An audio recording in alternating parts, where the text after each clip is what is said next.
Hello students, welcome to physics class.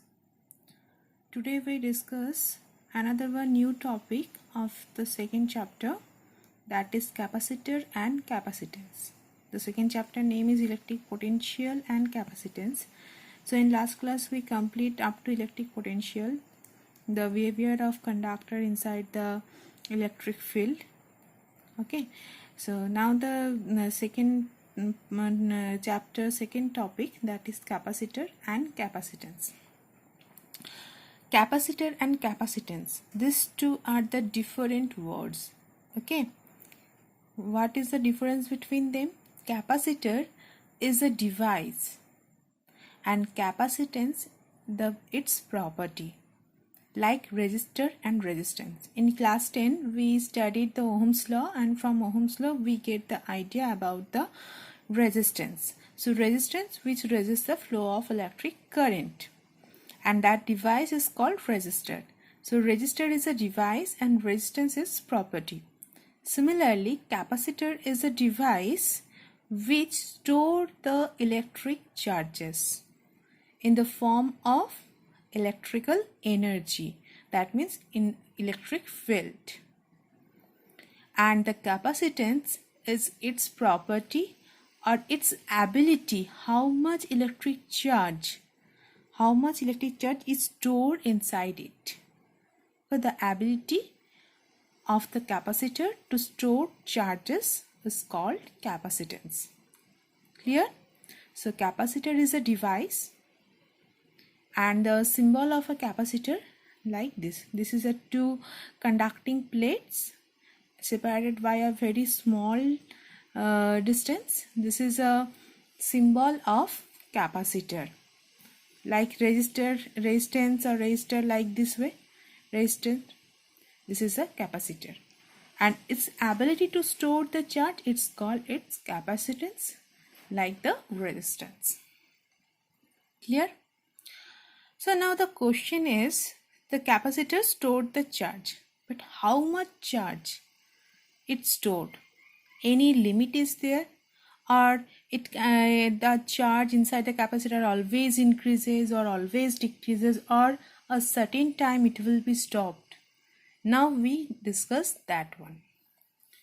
So suppose this is a conductor, because this is a conducting plate, so we consider a conductor, and we supply some amount of positive charge. You also supply the negative charge also, but here we consider the positive charge, because in maximum cases in the first chapter, second chapter, whenever we define or whenever we consider, always due to the electric potential, the unit positive charge bringing from infinity to that point, so always we consider the positive charge. Okay, so so here we consider one conductor, and we supply or we added some charge inside this conductor. Okay, so when we apply the charges to the conductor, two things is happen, or two phenomena related to this is change. What is that? Number one is the electric field. What is the formula? K Q by R square, and number two is its potential, V equals to K Q by R. Suppose R is the radius of this conductor.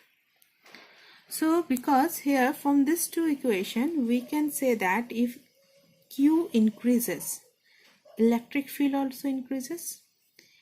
Here also same, if Q increases, the potential of the conductor also increases. So whenever we apply or added some charge to the conductor, electric field also change and potential also change. Change means it will be increased, because we added this one, so we increase the amount of charge, so electric field as well as the electric potential also increases. Let's take one example. Suppose you have a bucket. Okay, you put some water on it. So first of all, whatever the amount you take in this beaker, you just put it here. So up to this it will be filled up. So this beaker has more ability to store the water. Now you pour, then up to this, then up to this, then up to this, then up to this, it stored the water. But after this one, when you put any little bit or any small amount of water, what happened? The water will disperse from the bucket. So this bucket has limit up to this. Up to this it can store the water. After that, when we add some water on it, it will be dispersed from the bucket. Similarly, if we compare with this one, so we added some charges like this water here. So what happened? This conductor also get charge, and whenever the charge is there, we know that it creates a electric field. Suppose first of all 1 coulomb of charge is supplied. So 1 electric field is there. Now we increase the amount of charges, so it will increase the electric field also. Electric field strength also increases from 1 coulomb to 10 coulomb. So electric field strength also more, then 100 coulomb or 50 coulomb. Then the electric field strength also increases. Clear? Now my question is, around this conductor any medium is present? For example, in between you and your mobile screen, okay, any medium is present? Simply you say that no, but there is some medium is present which we can't see in our naked eye, but that we can feel it, that is air medium. So around this conductor also air medium also present, and we know that air medium has the air molecules or air atoms. So suppose we draw it here clearly. This is the conductor.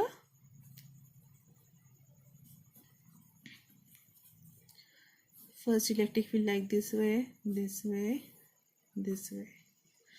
So suppose this is a atom of air atom.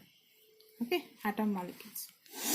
We know that the atom consists with two things. One is its nucleus, which consists with proton and neutron. Another one is a electron, which revolve around it. So now my question is, when any charge is placed, because electron and the nucleus has a positive charge, electron has a negative charge. So this is the one type of charge. So when any charge is placed inside the electric field, what happen on it? Yes, we know that the equation is E equals to F by Q, and F equals to E into Q. One force acts on that charge, or that charge experience one force due to the electric field by this equation. Okay. Now the third question is, where this force acts more, on the outer shell of the electron or the nucleus? Yes, it is clear. The outer shell of the electron experience more force than the nucleus. Or we can say that whatever the force experienced by nucleus, this is very negligible, very negligible. So whatever the force acts on its atom, that is acts on the outer shell of a electron. And we know that if the electron gets more amount of electric charge, then it will or more electric energy if the electron get from the electric field, it will break from that bond or from that orbit and detach from the atom. Okay, so now my question is, when this outer shell of this atom, air atom, will detach from its atom, from this cell, outer shell of the or the orbit, from the orbit. Okay, so when this process is happened, suppose this is a electron, outer shell electron. Okay, on this electron two kinds of force act. One is towards a nucleus, that is very strong nuclear force, SNF, strong nuclear force. Another one is this one F equals to E into Q due to the electric field. And we know that in the nature, this nuclear force is a very strong force which binds the nuclear towards the nucleus. Which binds the electrons towards the nucleus. That means what? Suppose in an atom 3 or 4 electrons revolve around the nucleus. So nucleus acts on a force, or nucleus give one force to the electrons, which due to which they revolve around their around the nucleus. So suppose this strong nuclear force between the electron and the nucleus is, suppose 200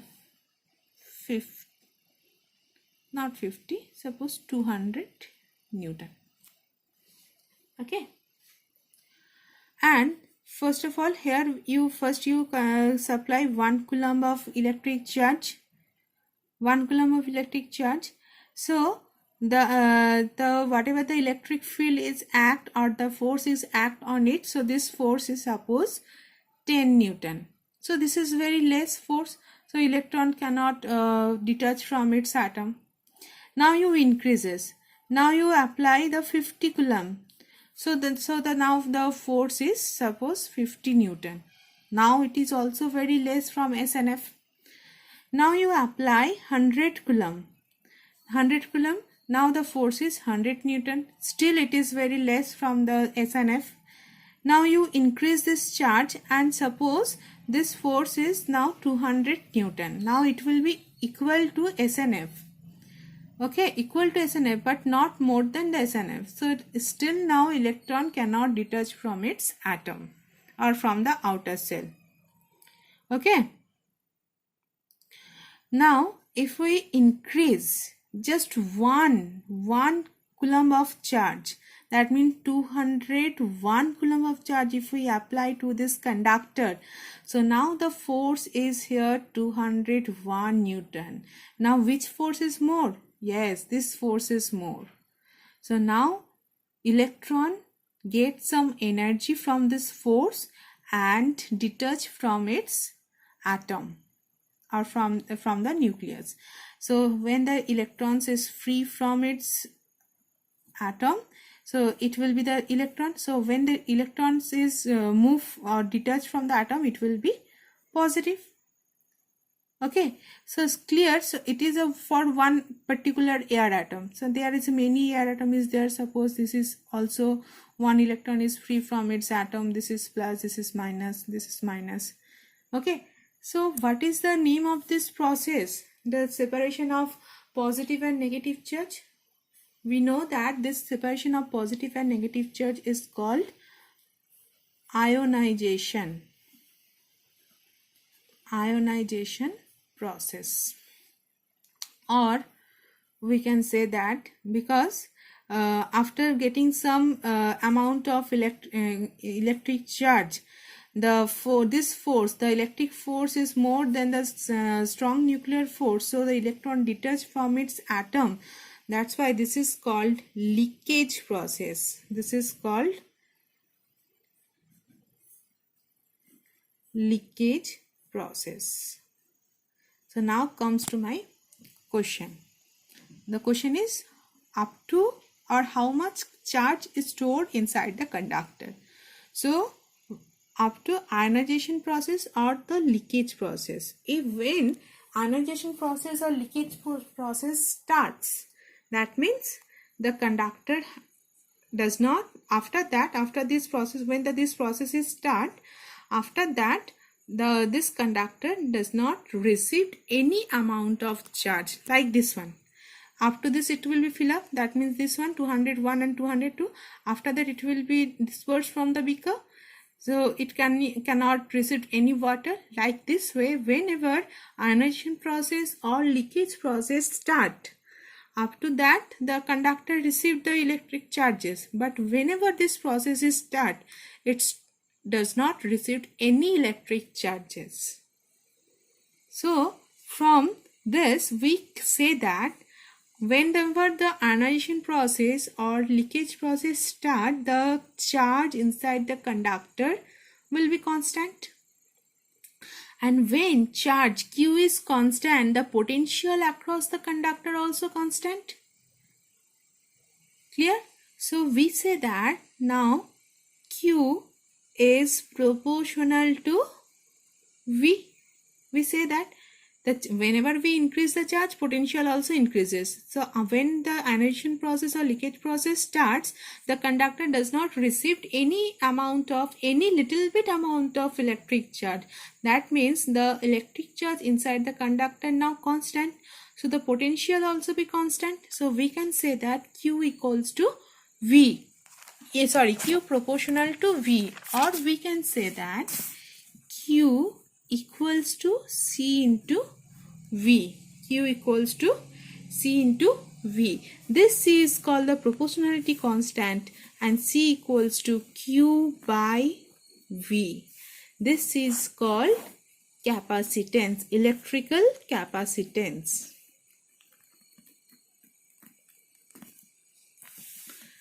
Similar to the Ohm's law, that R equals to V by I.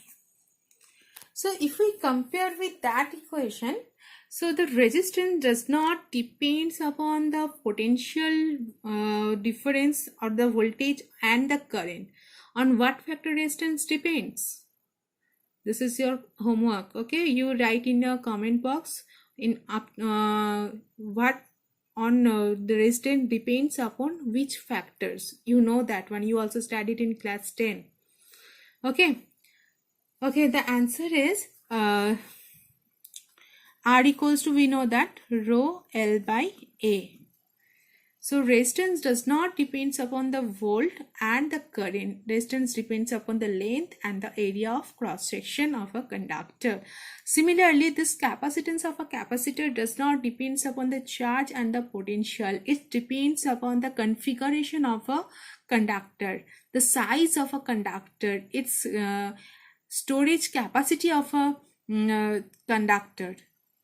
Okay. For example, if we increase the length of this beaker up to this, so its ability also increases. That means this ability of a beaker depends upon its size. Similarly, this capacitance of a capacitor also depends upon its configuration, its size, not the charge and the potential. Clear? So C equals to Q by V. Understand?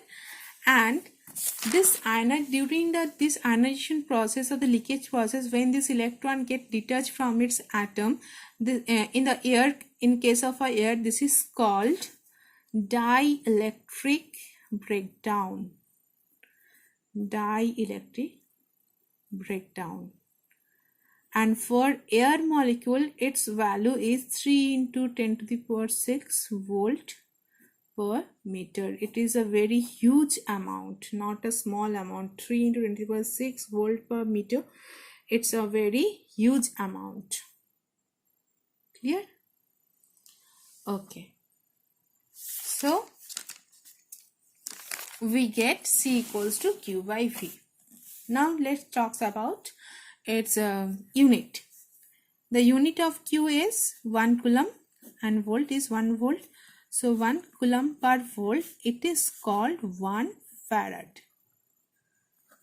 It is denoted by capital F. So the unit of SI unit of capacitance is farad. So how we can define 1 farad? So 1 farad equals to, we can say that 1 coulomb by 1 volt. So what is the definition of 1 farad? So 1 farad of capacitance of a capacitor, when 1 coulomb of electric charge transferred from one conductor to another conductor by applying a potential difference between two conductors, is 1 volt. Okay, so when 1 coulomb of electric charge transferred one conductor to another by applying potential difference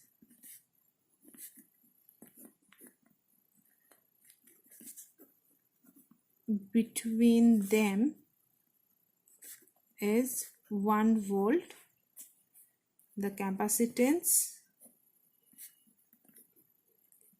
of the capacitor is 1 farad. This is the definition of 1 farad. Understand? But this is farad is a very big unit. For practical purpose we use. But in our daily life we use a small amount, small unit, that is millifarad, that is equal to 10 to the power minus 3 farad. Microfarad, nanofarad, picofarad. In maximum numericals is related to microfarad or picofarad. Okay, understand? Okay. So the capacitor, like a resistor, it has also different values. 10 farad, 20 farad. So suppose one example, you have one 10 farad capacitance, another one is you have the 100 farad capacitance. 10 farad capacitance means only if you apply 0.1 potential difference between the conductor, then the capacitance of the capacitor is 10 farad. But in this case, suppose you have you need the 10 volt of potential difference. Whenever the potential difference between the conductor is 10 volt, then only the capacitance of a capacitor is 100 farad. So which one is the best? Yes, this one, 10 volt, because 10 farad, because very less amount of potential it needs to get the 10 farad capacitance. In between these two, 10 farad is a, but the amount this one is a more, but it needs very less amount of potential difference. That's why this 10 farad capacitance is more than the more powerful than the 100 farad capacitor. Okay, now let's talk about one topic related to capacitor. This is parallel plate capacitor. Okay, using this concept of parallel plate capacitor, in the next class we derive more derivations. Okay, so we use this equation, whatever we derive from parallel plate capacitor, we use that equation in the next videos. So parallel plate capacitor, we know that the symbol of a capacitor is the two plates like two plates separated by very small distance. Okay, two conducting plates. So this is a very simplest and the most widely used capacitor, and it consists with two large parallel conducting plate, but the distance between them is very small. So for this figure, the plate 1 and plate 2 are separated by a very small distance, that is D. And the area is for both the plate is area is A. And suppose the plate 1 has a positive charge, plate 2 is a negative charge. Plate 1 has charge density plus sigma, the charge density minus sigma. Okay. Charge amount of this, so it has plus q charge, it has minus q charge, plus q, it has minus q. Okay, and we know that from the definition of a charge density, sigma equals to q into a, so we can say that plus minus q equals to plus minus sigma by a. Now we also derive this for plate during the plate, the electric field in its outer side, this region in between the two sides in the first chapter.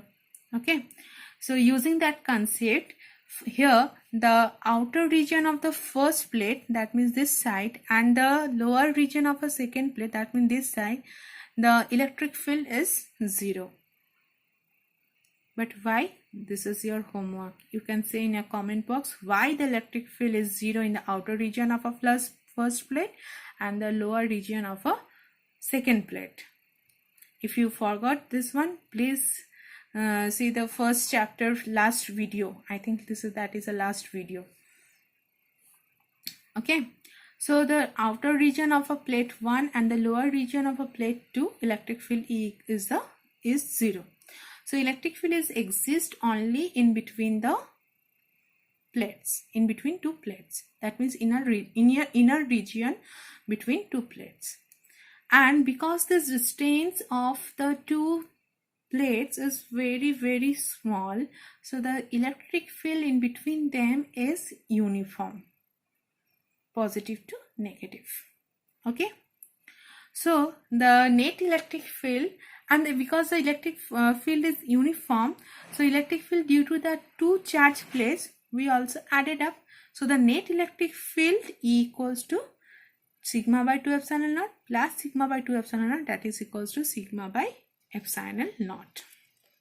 Okay, so now as the electric field is uniform, we say that because the distance between them is very small, so the electric field between them is uniform. So if electric field is uniform, so the potential difference between them is V equals to E into D. We know this formula, and E equals to, we get sigma by epsilon naught, so sigma D by epsilon naught.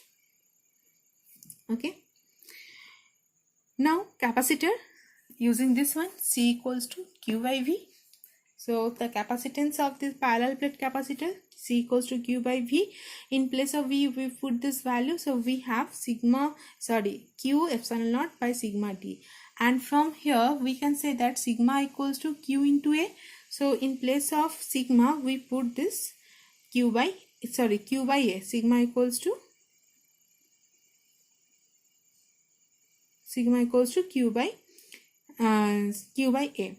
So C equals to sigma epsilon naught Q A by Q into D. So we have A epsilon naught by D. So C equals to A epsilon naught by D. One second, just one problem is there. Sigma equals to Q by A. It's okay.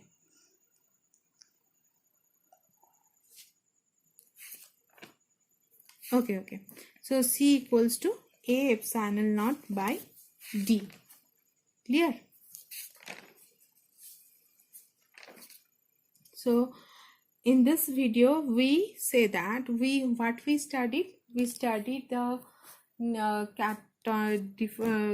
new topic related to electric field or electrostatic electricity, that is capacitor, its capacitance, how much charge capacitor stored inside it, and up to the ionization process, leakage process.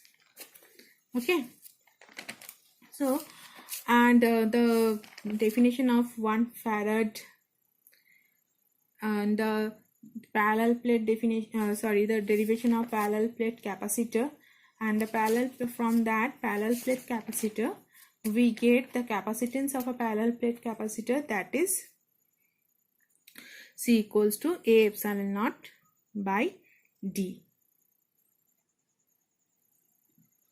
Clear? Here one is problem, plus minus Q equals to plus minus sigma into A. Because sigma equals to Q by A, so Q equals to sigma into A. So one mistake is there, plus minus sigma by A. Okay, clear? If any question, any doubt is there, please write in a comment box. Please ask. And also whatever the question, why the electric field outside these two plates and in a lower side of the plate 2 is 0, you must write in a comment box the answer of that question, why the electric field is 0. Okay, thank you very much. Have a nice day.